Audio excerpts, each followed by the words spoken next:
Hello student, welcome to I science. आज का जो क्वेश्चन है जे एडवांस का, वो फिजिक्स का जे एडवांस का, ये 2024 का क्वेश्चन है।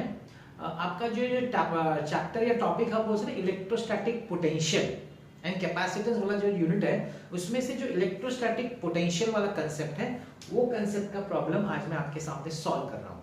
चलिए देखें, स्टार्ट करने से पहले मैं आपको याद दिला दूं कि प्रॉब्लम सॉल्व करने के बाद मैं कुछ आपको टिप्स या बोल सकते हैं फॉर्मूला बताता हूँ किस तरीके से आप एक अच्छा स्कोर ला सकते हैं अपने एंट्रेंस एग्जाम में, तो वो भी सुनना मत भूलिएगा, ठीक है ना। तो चलिए स्टार्ट करता हूं मैं क्वेश्चन। अब देखिए क्या दिया हुआ है, an infinitely long thin wire. ये देखिए माइनस इन्फिनिटी डायग्राम दिया हुआ है, माइनस इन्फिनिटी इन्फिनिटी मतलब बहुत लंबा थिन वायर है, having a uniform charge density per unit length, जिसको हम लैम्बडा से डिनोट करते हैं, lambda 5 nano coulomb per metre, which can be written as 5 into 10 raised to minus 9 coulomb per metre, passing through a spherical shell of radius। अब ये जो है ना, ये शेल है, शेल तो समझते हैं ना, अंदर खाली है, इसका रेडियस दिया हुआ है 1 मीटर। ओके, आगे क्या बोला है, a 10 nano coulomb charge is distributed uniformly on the shell। तो ये शेल के ऊपर है ना, यूनिफॉर्म डिस्ट्रीब्यूशन ऑफ चार्ज है भाई, यूनिफॉर्म डिस्ट्रीब्यूशन ऑफ चार्ज। ये डायग्राम मतलब ये मैं दिखा रहा हूँ ऐसा। अच्छा, वायर पे भी है क्योंकि चार्ज डेंसिटी है, लीनियर चार्ज डेंसिटी, तो वायर पे भी है, जो वायर है ना उस पे भी आपका है। तो शेल के ऊपर यूनिफॉर्मली चार्ज है और ये वायर के ऊपर भी है। ओके, तो इफ द कॉन्फ़िगरेशन, अच्छा 10 नैनो कूलम चार्ज है, वो मैं लिख देता हूँ Q, 10 nano coulomb which is 10 into 10 raised to minus 9 coulomb. If the configuration of the charges remains static, तो static electrostatic concept, the magnitude of the potential difference between points P and R, point P जो कि इधर से 0.5 metre है wire से, और R point जो है, जो डिस्टेंस 2 मीटर है वायर से, इसको हम लोग सेंटर, हम लोग ये भी समझ सकते हैं ना कि ये centre of that spherical shell है। तो पूछा है कि P और R के बीच में पोटेंशियल डिफरेंस कितना होगा, इनकी वजह से जो चार्ज स्टैटिक चार्जेस है ना, उसकी वजह से P और R के बीच में पोटेंशियल डिफरेंस कितना होगा। अब इस पोटेंशियल डिफरेंस को निकालने के लिए हम लोग इसको दो पार्ट में निकालेंगे। पहले हम लोग सिर्फ शेल कंसीडर करेंगे, शेल की वजह से P और R के पोटेंशियल डिफरेंस कितना होगा, फिर वो जो वायर है उसकी वजह से पोटेंशियल डिफरेंस कितना होगा, और ये दोनों को बाद में ऐड कर देंगे। अब इसमें ऑप्शन नहीं दिया है, मतलब वही है न्यूमेरिक वाला, जिसमें आपको नंबर टाइप करना रहता है, ठीक है। तो मैं पहले कंसीडर करता हूं ड्यू टू शेल, ठीक है।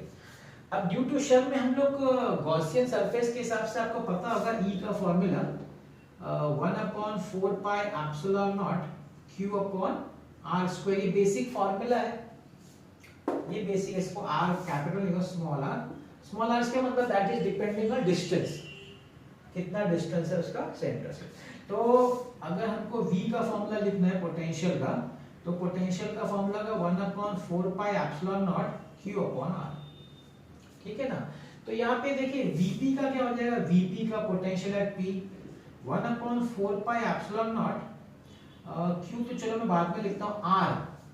अभी R जो है ना, देखिए R आप भाग लेंगे, क्यों मैं बताता हूँ, क्योंकि जो इलेक्ट्रिक फील्ड इंटेंसिटी होती है ना, इलेक्ट्रिक फील्ड इंटेंसिटी वो अंदर जीरो होती है, आपको पता होना चाहिए, इनसाइड द शेल जीरो होता है, क्योंकि चार्जेस बाहर डिस्ट्रीब्यूटेड, शेल के चार्जेस बाहर डिस्ट्रीब्यूटेड है, तो बाहर ही लेना पड़ेगा, तो रेडियस तो मिनिमम डिस्टेंस तो आपको R लेना पड़ेगा, और because of R potential at R 1/4 pi epsilon not Q upon, अब उसका डिस्टेंस है 2 मीटर, अब ये डिस्टेंस है, डिस्टेंस 1 मीटर है और ये 2 मीटर है, मतलब डबल है, रेडियस का डबल है।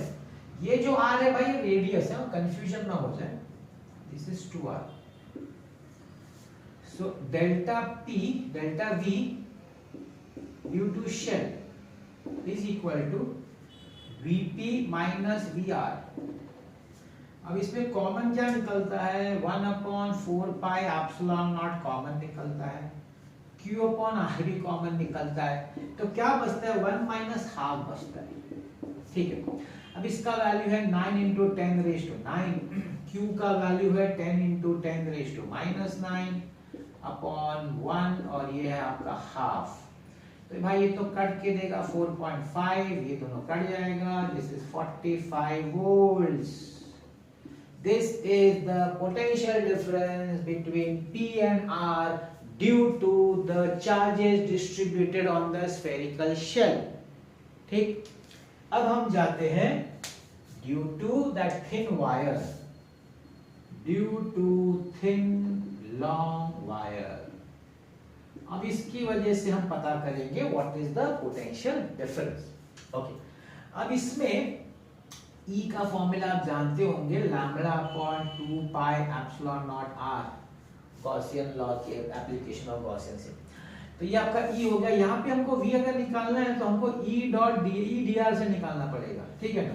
हम ये अपॉन R एक कट करेंगे तो मतलब ये बेस वायर के लिए फिर ये फॉर्मूला यूज करना पड़ेगा। तो अगर डी आर आ गया इसका मतलब आपको भी इंटीग्रेट करना पड़ेगा, इंटीग्रेट, ध्यान रखिएगा इंटीग्रेशन आएगा इसमें। मतलब आपको डायरेक्टली अगर डेल्टा भी निकालना है ना ड्यू टू लाइन वायर या ड्यू टू वायर, आपको क्या करना पड़ेगा, आपको इंटीग्रेट करना पड़ेगा। कहां से मालूम है, 0.5 से लेके ये 2 मीटर तक EDR, इसको आपको इंटीग्रेट करना पड़ेगा। अभी E क्या हमारा, E है लैम्बडा, 0.5 से 2 metre lambda upon 2 pi epsilon not R dr। अब lambda common, 2 pi epsilon not common और 1 अपॉन R का इंटीग्रेशन हो जाएगा log, that is ln R with the value 0.5 to 2। चलिए वैल्यू डाल देते हैं। लैम्बडा का वैल्यू है 5 इंटू 10 रेज टू माइनस 9, है ना, यहाँ पे है अपॉन, अच्छा इसको हम लोग काम करते हैं मल्टीप्लाई बाय 2 करते हैं। क्यों मालूम है, देखिए ये 2 का 4 हो जाएगा ना, क्योंकि हम लोग फिर वैसे तो डायरेक्ट भी कर सकते, तो हम लोग ये वैल्यू डायरेक्ट यूज कर सकते ना, 9 to 10 डायरेक्ट भी कर सकते, ऐसा नहीं। अब यहाँ हो जाएगा ln2 माइनस ln 0.5, तो 10 into 10 raise to minus 9 into 9 into 10 raise to 9, 10 raise to इसका 1/4 इंटू ln 2/0.5। ये तो भाई गया 9 इंटू 10 इंटू 0.5 हाफ होता है, हाफ बनेगा तो 2 4 हो जाएगा, ln 4 तो 2 स्क्वायर, 9 इंटू 10 इंटू 2 ln 2, ठीक है। ओके आगे बढ़ते हैं। तो ln 2 का वैल्यू दिया है, अगर आप ध्यान से देखें ना, उन लोग ने ln 2 का वैल्यू दिया हुआ है, कितना दिया है भाई ln 2 का 0.7 दिया हुआ है, 0.7, तो 18 into 7, that is 126 volts. So this is the potential difference between P and R due to the static charges along an infinitely long wire. This is 126 and this is 45. Let's add it. The total potential is equal to 45 plus 126 and the answer is 171 volts, 171 volts। तो यहाँ पे आपका answer आएगा 171, बस इतना सा ही आपको type करना है। इजी था, थोड़ा लेंथी लग रहा होगा, कुछ नया नहीं है, कुछ घुमा के भी नहीं दिया, कोई ट्विस्ट भी नहीं है, बड़ा डायरेक्ट है, सब फॉर्मूला बेस्ड है, डायरेक्ट। बस थोड़ा सा क्या मिक्स कर दिया, लाइन को और शेल को एक साथ कर दिया। हम लोग जो पढ़ते अलग अलग पढ़ते हैं, तो लोगों ने मिक्स कर दिया, ठीक है ना, है कि ठीक है। अब इसके बाद मैं थोड़ा सा, जैसे मैंने बोला, आपको थोड़ा गाइडेंस देना चाहता हूँ उन बच्चों के लिए जिनको IIT एडवांस एग्जाम देने से डर लगता है। भाई टॉपर लोग का लेवल है, मैं उनके लिए ज़्यादा नहीं बोल सकता क्योंकि वो ऑलरेडी पढ़ रहे करते होंगे जो टॉप करते हैं। मेरा ये जो गाइडेंस होता है ना, मेरे उन बच्चों के लिए है, या तो मतलब उन लोग को इंजीनियरिंग करना है, हाँ इंजीनियरिंग करना है, लेकिन उनको IIT के नाम से डर लगता है, उनको इनफैक्ट JEE के नाम से भी डर लगता है कई लोग को। अच्छा, फिर अगर जो पढ़ भी रहे हैं तो पढ़ते पढ़ते अचानक उनको लगता है हमसे नहीं हो पाएगा, ऐसे भी स्टूडेंट्स हैं। तो उन सब स्टूडेंट्स के लिए मेरा ये गाइडेंस है, ध्यान से सुनिएगा, ध्यान से। ये अगर अपने जीवन में उतार लें जो मैं बोल रहा हूँ ना, तो आप इमेजिन नहीं कर सकते, आपका लाइफ चेंज हो जाएगा।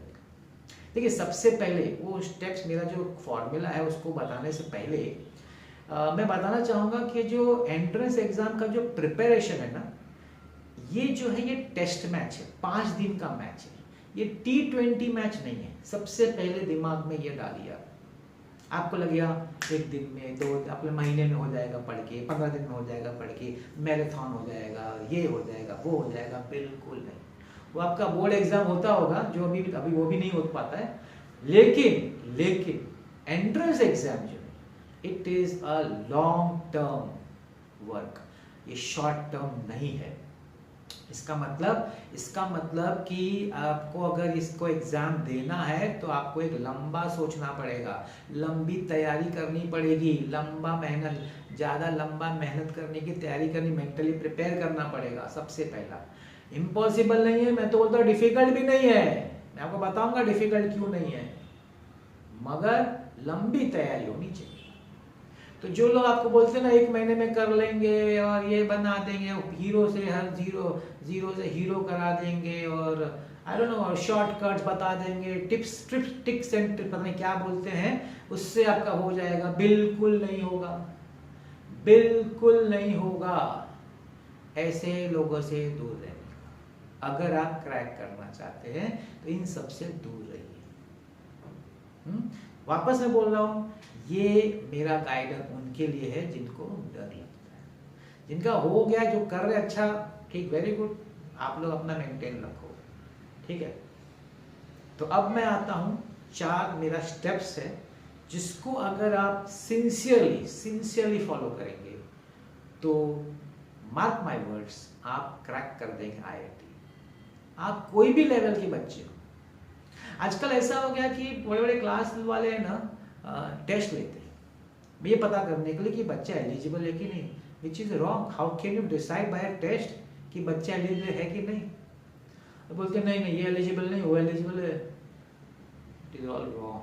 अच्छा, उसका उल्टा भी है, कई क्लास वाले हैं ना, बच्चा जो एलिजिबल नहीं होता ना उसको बोलते हैं नहीं ये भी कर लेगा IIT। मतलब 2 तरह के क्लासेस हैं।